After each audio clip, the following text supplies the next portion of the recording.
What's a good word, everyone? It's your boy DKB here. I just want to say thanks for all the support. The channel's been steadily growing, and the number you see below, you can drop a text, shoot a voicemail, any ideas, topics, collabs, etc. you guys want to see. I'll include them in future videos and live streams, and I'll catch you again. Be easy. What's a good word, Jets fans? It's your boy DKB here, and the Jets spend Friday working out 8 players, a pretty busy day for them, and the running theme is that the majority of these 8 players also seem to be core special teams guys, some that have standout traits about them, size, speed, dimensions, just speed, maybe it's the physicality, etc. We know Aaron Glenn has his STAR, acronym for the kind of player that he wants: smart, tough, aggressive, resilient. So I imagine these guys to some degree fit that, and they wanted to have them in and confirm. One of the things that intrigues me, though, before we get into these players is the consistency in which it feels like we've been holding workouts. We've been bringing guys in, just for formal discussions or formal workouts, and the kind of Rolodex, if you will, old school here, but the Rolodex, if you will, of these core special team guys that they could tap back into at, a moment's notice, depending on what happens with Kenny Nwangu, right? Gunners, we have them galore, all this kind of good stuff, right? But it's impressive to me because it hasn't always been a core special teams focus. Again, you get some of these freaks that may be out there. Think of like a Quentin Skinner that's sitting on a practice squad, for example. Height, weight, speed. Obviously, you take a look at someone like Adonai Mitchell that we brought in, which would be the upper echelon of the NFL at large, and you'd love to be able to bring in more guys like that. So it gives them a realistic mold to be able to look at in Adonai Mitchell and compare that against these guys that they're really bringing in that are in that same category. But I do want to give kudos to Darren Muji and Aaron Glenn because, again, it feels like they are scouring the earth more so than anything that I've seen from the previous regimes. And maybe we just weren't consistently getting the news, but I would be willing to put a pretty safe bet out there that this organization has beaten out the other guys at any given point in their tenure in terms of the amount of players that they have brought through the building just to, get data and stuff on. So I'd be curious what you guys think about that as well. Let me know in the comments. But as mentioned, 8 players came through. We're going to hone in on 3 guys, but here's effectively the full list.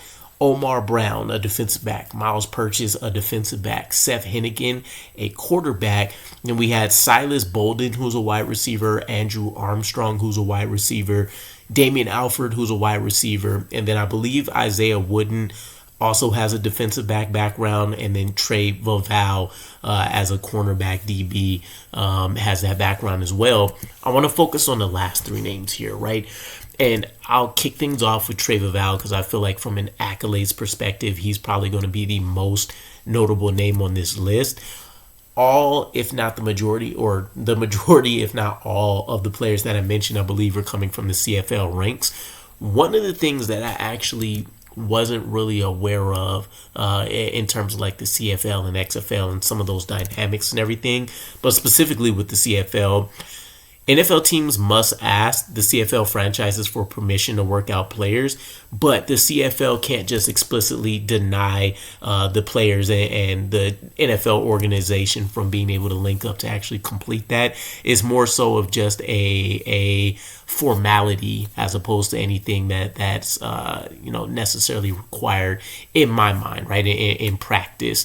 Now, CFL players can opt out of their agreements in the CFL if an NFL team offers a contract, but the CFL teams do retain their exclusive rights for whatever that contract was that got abandoned. So let's just say that they do get a workout, they do get a contract, they spend a couple of weeks trying to get acclimated to the NFL and the team, they get injured or things don't work, right? They get cut, they part ways, there's no futures contract that's coming their way or anything like that. That original CFL team can go back and they still have access to that player. They're not just going back as a free agent. So I thought that was pretty cool. But let's talk about Trey Vaval. He's a Winnipeg Blue Bomber, at least was to some degree. We'll see what happens here. But 25 years old, 5'11". Here's the kicker, 163 pounds. This man is built like Darren Sproles with a 4 or 5 inch height advantage on him. So it's hard for me to fathom, this lanky, super skinny kind of frame that you're talking about here.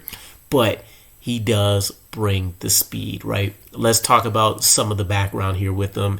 He has cornerback experience. I believe he played 4 games so far within this season. Mostly a backup, right? But core special team guy. Accolades. Most outstanding special teams player.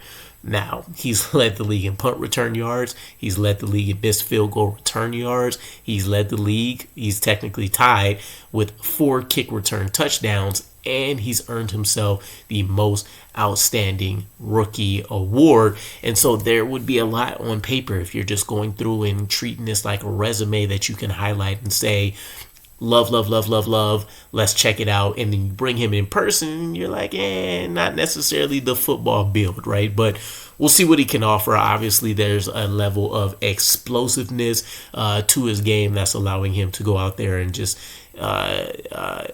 feels like probably hit a big play every time that the ball is touching his hands on special teams. And we know how pivotal that is, right?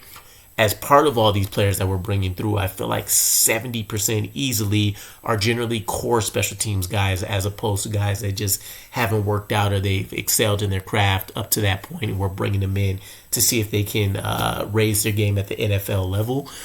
But you do that because you have Kenny Nwangwu, who you love, but there's health concerns.